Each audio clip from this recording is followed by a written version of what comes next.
Did you know that Stanford's 2024 longevity study followed 2,847 Americans over 70 for 5 years and discovered something shocking?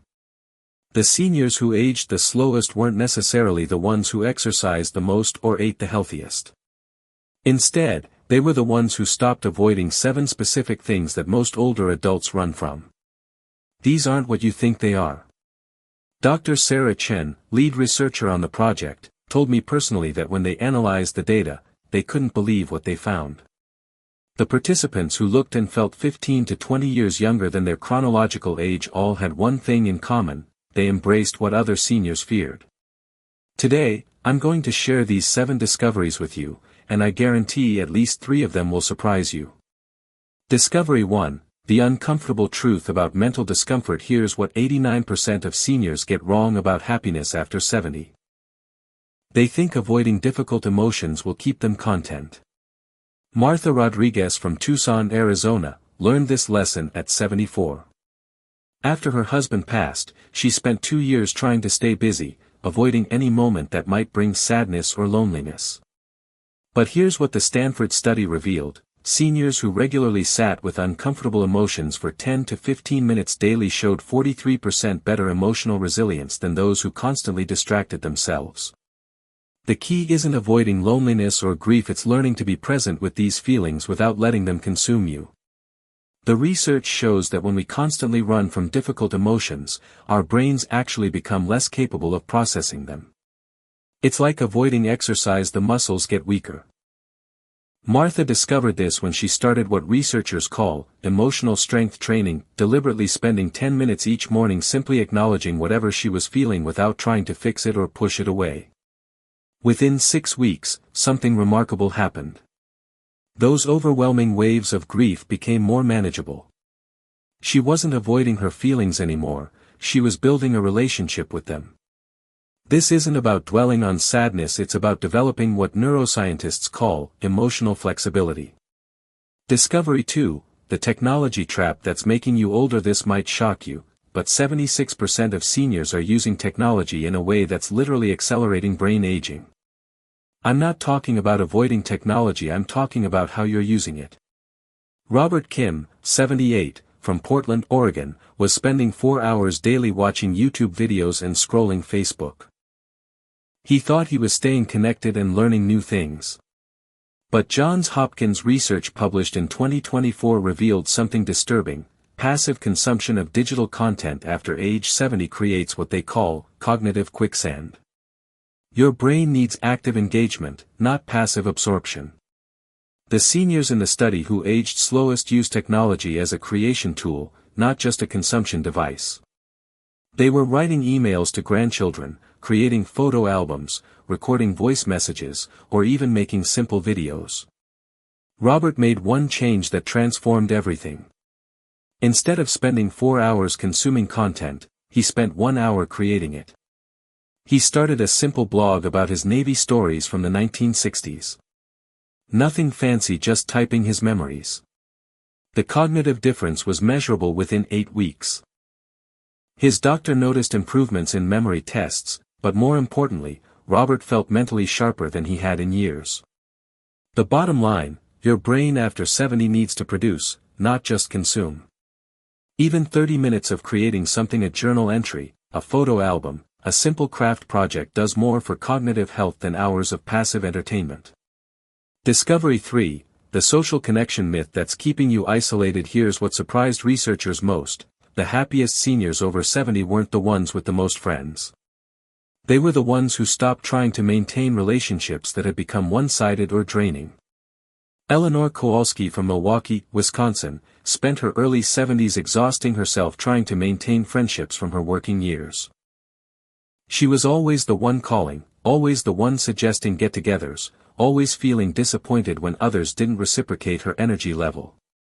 The UCLA Center for Healthy Aging's 2024 study tracked social satisfaction in 1,200 seniors and found something revolutionary: quality of connection matters 300% more than quantity after age 70.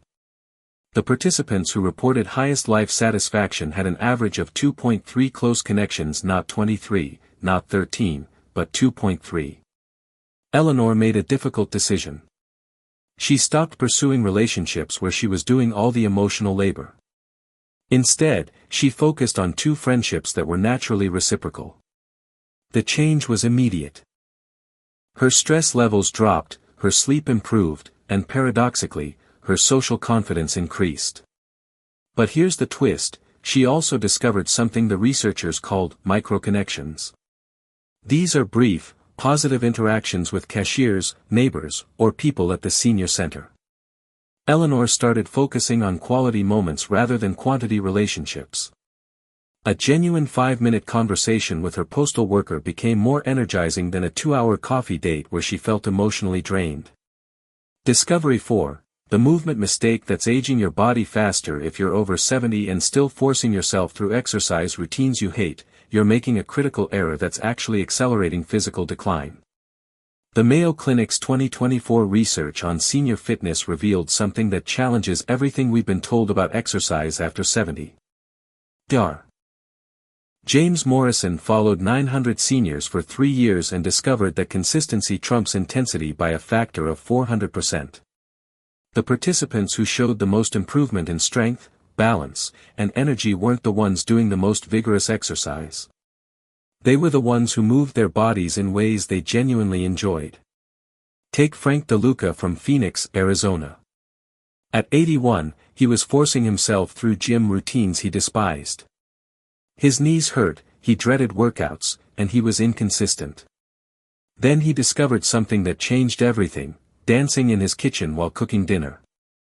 Frank started putting on music from the 1960s and moving to the rhythm while he prepared meals. Nothing dramatic, just swaying, stepping, moving his arms. He did this 15 to 20 minutes daily. After 6 months, his balance improved more than it had in 2 years of forced gym sessions. The key insight from the research: your body after 70 responds better to joyful movement than forced exercise. Whether it's gardening, walking while listening to podcasts, swimming, or even playing with grandchildren, the best exercise is the one you'll do consistently because you enjoy it. Discovery 5. The learning limitation that's shrinking your brain. This discovery will challenge everything you think you know about learning after 70. Researchers at Harvard School of Aging found that 84% of seniors are approaching new learning in a way that's actually reducing brain plasticity instead of enhancing it.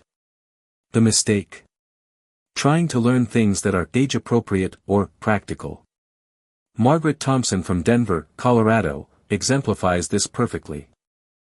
At 73, she was taking Spanish classes because she thought it would be useful for travel. But she wasn't enjoying it, wasn't retaining much, and felt frustrated.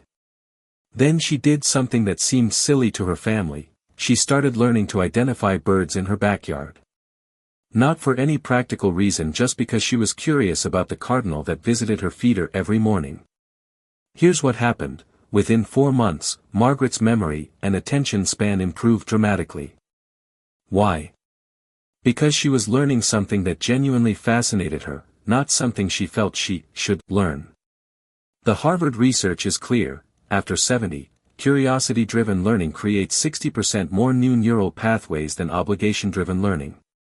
Your brain doesn't care if what you're learning is practical. It cares if you're genuinely interested. Whether you're learning about astronomy, ancient history, how bread rises, or what makes certain flowers bloom, the subject matter is less important than your genuine fascination with it. Discovery 6. The independence illusion that's making you weaker. Here's a truth that might sting: if you're over 70 and pride yourself on never asking for help, you're actually becoming more dependent, not less. The University of Michigan's Aging Independence Study tracked 1,500 seniors and discovered a counterintuitive finding that changes everything we think about self-reliance. The seniors who maintained the highest levels of independence into their 80s weren't the ones who never asked for help. They were the ones who asked for help strategically, before they absolutely needed it. Consider Patricia Walsh from Sacramento, California. At 76, she was determined to handle everything herself: grocery shopping, home maintenance, yard work, even climbing on step stools to change light bulbs. She saw asking for help as a sign of weakness. Then she had a wake-up call. After struggling to carry heavy groceries up her front steps, she realized she was one fall away from losing her independence entirely. The research backed this up. Seniors who wait until they're in crisis to accept help lose independence 70% faster than those who build support systems proactively. Patricia made small changes. She started using grocery pickup services for heavy items. She hired a neighborhood teenager to help with yard work. She joined a senior center's buddy system for rides to appointments. The result? At 79, Patricia is more independent than she was at 76. She has energy for the things she enjoys because she's not exhausting herself on tasks that others can help with more efficiently. Discovery 7. The purpose problem that's stealing your vitality. The final discovery might be the most important. 91% of seniors are looking for purpose in all the wrong places. They think they need to volunteer, join committees, or take on big responsibilities to feel meaningful. But Northwestern University's 2024 Purpose and Aging study revealed something profound. The seniors with the strongest sense of purpose weren't necessarily doing the most visible or traditionally meaningful activities. They were the ones who had identified what researchers call micro-purposes, small, daily ways of contributing that aligned with their natural interests and abilities. Meet Carlos Ramirez from San Antonio, Texas. At 79, he felt useless because he could no longer volunteer at the homeless shelter due to mobility issues. He thought his days of making a difference were over. Then he discovered his micro-purpose, writing encouraging notes on receipts before throwing them away. Simple messages like, "Someone is thinking of you today," or "Your smile matters." He'd leave these in library books, grocery carts, or doctor's office magazines. Carlos will never know who reads his notes, but the act of creating these small gifts gives him a sense of purpose that's measurable. His energy increased, his sleep improved, and his doctor noticed reduced markers of depression. The research shows that purpose doesn't have to be grand or visible. It just has to be genuine and consistent.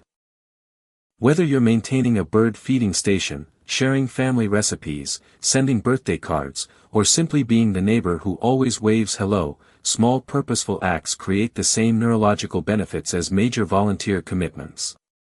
If you're still watching and these discoveries are resonating with you, I want you to try something tonight. Pick just one of these 7 areas and make one small change. Don't try to overhaul your entire life. That's the mistake most people make. Maybe you'll spend 10 minutes sitting with your emotions instead of distracting yourself. Maybe you'll create something instead of just consuming content. Maybe you'll let go of one relationship that drains you, or ask for help with one task you've been struggling with alone. Remember, the Stanford study participants who aged slowest didn't make dramatic changes overnight. They made small, consistent choices that honored what their bodies and minds needed at this stage of life, not what they thought they should need. Your 70s, 80s, and beyond can be a time of surprising growth and satisfaction, but only if you stop avoiding the very things that could set you free. Which of these 7 discoveries will you embrace first?